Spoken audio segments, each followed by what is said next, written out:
guys.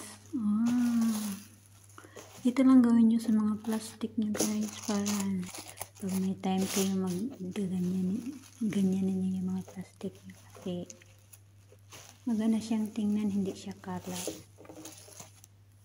Natutunan ko rin yan dito. Easy lang naman eh. Minamadali ko na yan kasi marami pa akong trabahong nakasunod.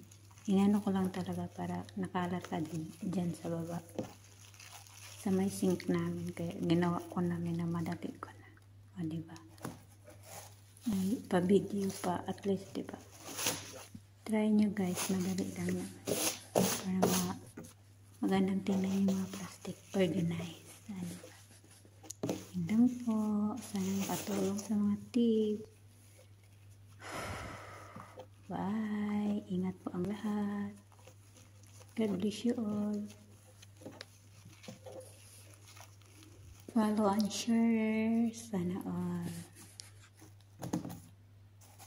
AAA. Marami pa yan. Minamadali ko lang talaga.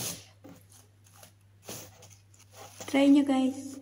Easy lang naman eh. Madali lang siyang gayahin. Ayan.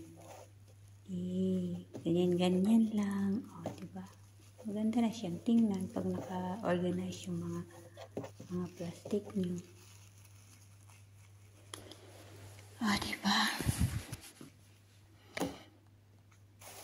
Kumusta po kayo? Okay lang po ba kayo? Ako hindi. Pero kinaya. Kaya yan. Ganyan lang talaga. Bilisan mo na yan, Chi. At ako ay nagpapagod na nagbo-voice over. Wala nang masabi. Ayan, bilis. Yala, Chi. Tapusin mo na yan. Syuhada. Wala bang katapusan yan? Hindi pa yan,